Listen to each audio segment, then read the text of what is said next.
Welcome friends, मी प्राध्यापक Pramod वायबसे English for me या माझ्या चॅनलवरती तुमचं पुन्हा एकदा स्वागत करतो.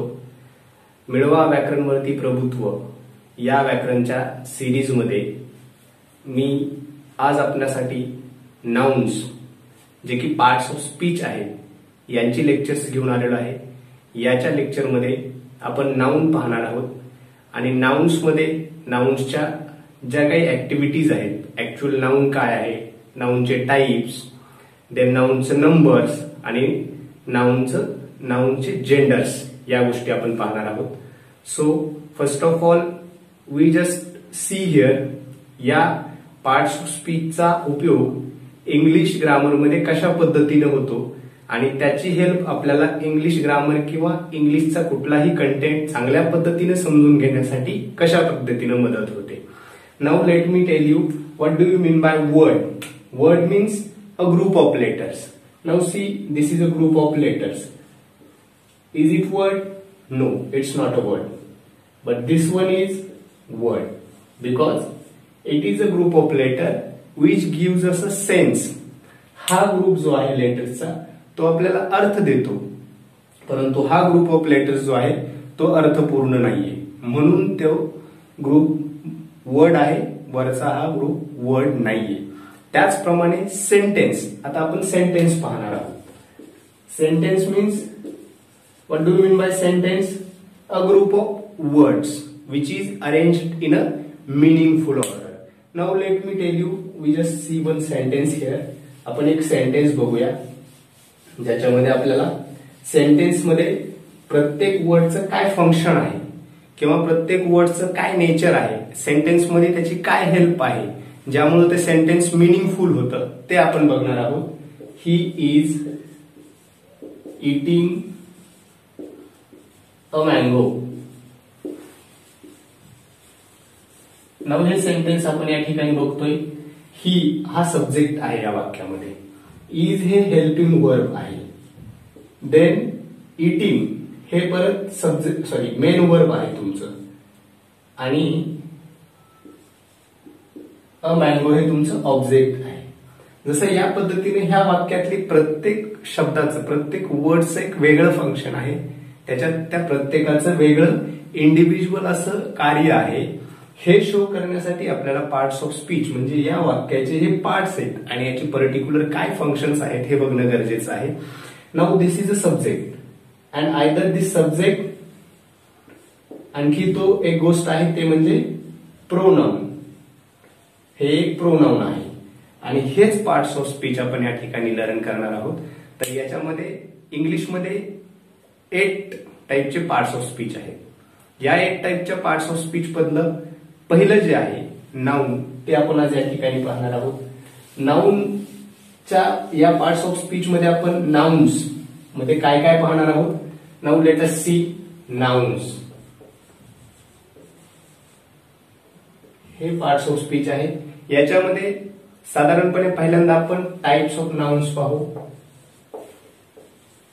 देन दुसरं जे आहे ते आपण नाउन्सचे numbers, that means singular number आणि प्लुरल नंबर, त्याचं फॉर्मेशन कसं होतं.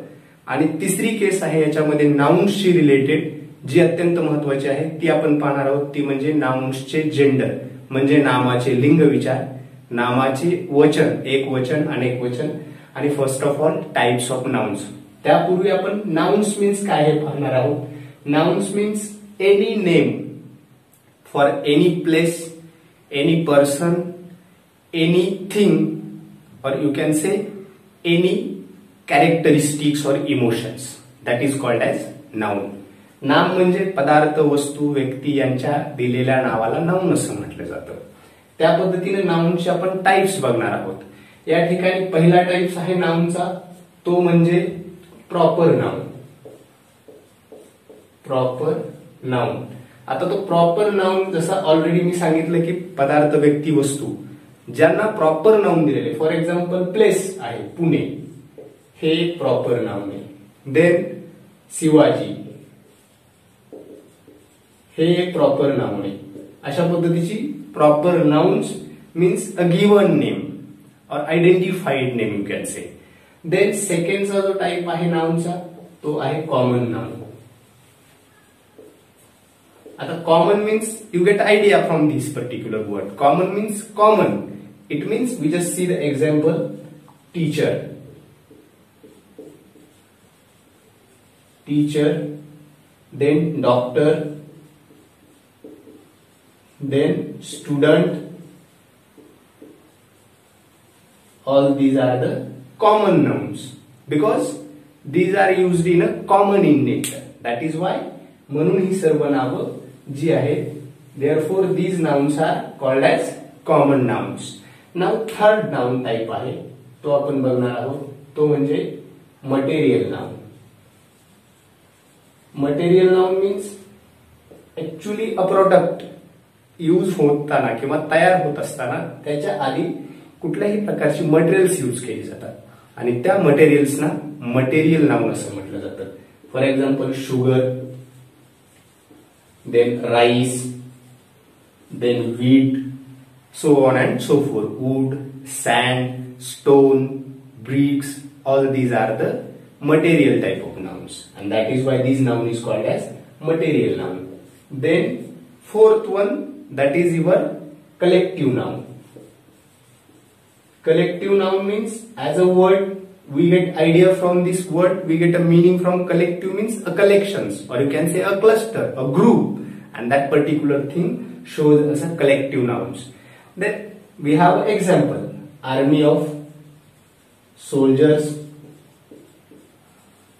then group of shoals, group of thieves, gang of thieves, then bunch of keys, bucket of flowers.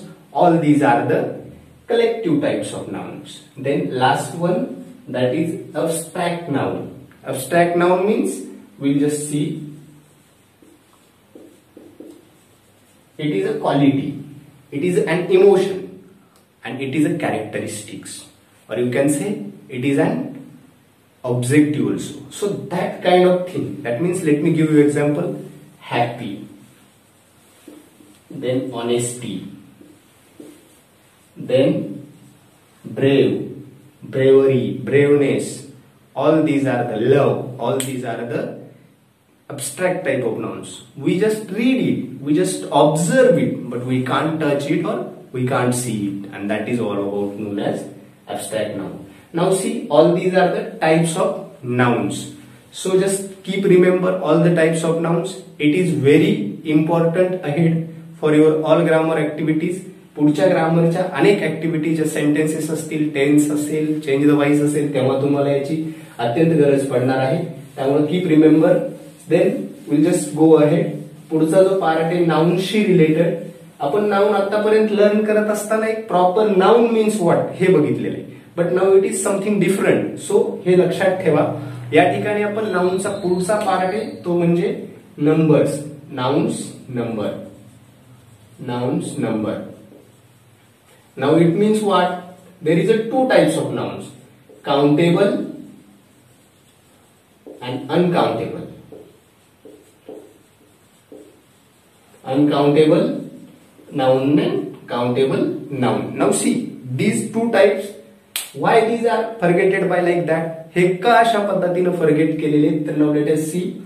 Nouns number. जेव्हा आपण नामाचे वचन विचार, एक वचन आणि अनेक वचन. That means एक. Now see, this is a single pen. We can say a pen. These are two pens now in my hand. आता ह्या दोन पेन्स ना आपण पेन्स म्हणतो. जसं कार्डिनल्स नंबर्स ना 1, 2, 3 असं जेव्हा आपण काउंट करू शकतो त्या नाउन्स ना काउंटेबल नाउन म्हणायचं. आणि जी नाउन्स काउंटेबल नाहीयेत म्हणजे कशी, पेन 1, 2, 3 मोजता येतं पण साखर 1, 2, 3 मोजता येत नाही, दूध 1, 2, 3 मोजता येत नाही. देन गहू हे, सँड हे आपल्याला 1, 2, 3 मोजता येत नाही. हे बाकीच्या पॅरामीटर्स मध्ये काउंट केलं जातं, म्हणून त्या बाकीच्या नाउन्सना अनकाउंटेबल नाउन म्हटलं जातं. आता काउंटेबल नाउन्स मध्येच फक्त आपल्याला सिंग्युलर नंबर आणि प्लुरल नंबर असतं. बिकॉज हे प्लुरल नसतं, हे फक्त ऍज इट इज जे सिंग्युलर आहे तेच प्लुरल मध्ये पण असतं. For example sugar, so on and so forth. Now let us see singular number मध्ये बॉय आहे किंवा पेन आहे. याचं प्लुरल नंबर मध्ये बॉयचं बॉईज होतं, पेनचं पेन्स होतं. अशा पद्धतीनं यस किंवा इयस हा सफिक्स ऍड होऊन नाऊनचं जे आहे ते आपण numbers that means singular to plural formations होतं. याची गरज आपल्याला टेन्स स्टडी करत असताना किंवा वाक्याची कन्स्ट्रक्शन्स करत असताना आपल्याला पहिल्यांदा हे सगळं का बघायचंय, तर पुढे आपल्याला वाक्याची constructions, reading, listening, talking, writing खूप साऱ्या स्किल्स डेव्हलप करायच्यात आपल्या स्वतःमध्ये. So that's why therefore all these are the important. Now let us see. आपण या ठिकाणी नाऊनचे नंबर बघितले. लास्टचा जो काइंड आहे नाऊनशी रिलेटेड डील करत असताना, नाऊनचं स्टडी करत असताना आपल्याला शेवटची म्हणजे थर्ड कॅटेगरी लर्न करायची आणि ती आहे nouns gender. Very important. Nouns gender means just keep remember, gender means नामाचे लिंग विचार. आता या ठिकाणी आपण पेन आहे, येस, आपण याला कुठला प्रोनाउन यूज करणार आहोत ते म्हणजे आपल्याला जेंडर पॉइंट आउट करायचं आहे. जसं आपल्याकडे आपण बघतो मॅस्क्युलाइन आणि फेमिनाइन यांना मराठीमध्ये स्त्रीलिंगी, पुल्लिंगी, देन कॉमन आणि देन न्यूटर म्हणजे नपुसकलिंगी अशा प्रकारची मराठीत लिंग आहे. तीच इंग्लिशमध्ये पण आहे. इंग्लिशमध्ये ही व्हॅरी होत असताना आपण त्यांचे एक्झाम्पल्स बघू आणि कुठल्या जेंडरमध्ये कुठलं नाव येतं प्रॉपर किंवा कुठलं नाउन पर्टिक्युलरली येतं. तर पहिल्यांदा आपण बघतोय masculine gender. Masculine gender means पुल्लिंगी मराठीमध्ये. या ठिकाणी will get the clear idea about noun which is in male category like boy, then girl, then cow, sorry ox, the girl is not there, sorry, boy, ox, then horse. All these are the types of masculine gender. Now we'll just see feminine gender. Feminine gender means strilingi. We'll get the sense from this feminine gender which is only female in category. So same like that, girl, then cow, then horsey related आहे ते mare. All these are the types of feminine gender. Now third one is there, common gender. Now it is same like common noun. Now it compared to common noun, that means teacher. Now see, teachers are both in genders. The lady teacher is there and the gents teacher is there. That means ma'am is there and sir also there. जसं sir madam किंवा lady gents teacher आहे ते teachers मध्ये येतात common gender मध्ये. Then doctor, then students, so on and so forth. अशा पद्धतीनं common gender आहे.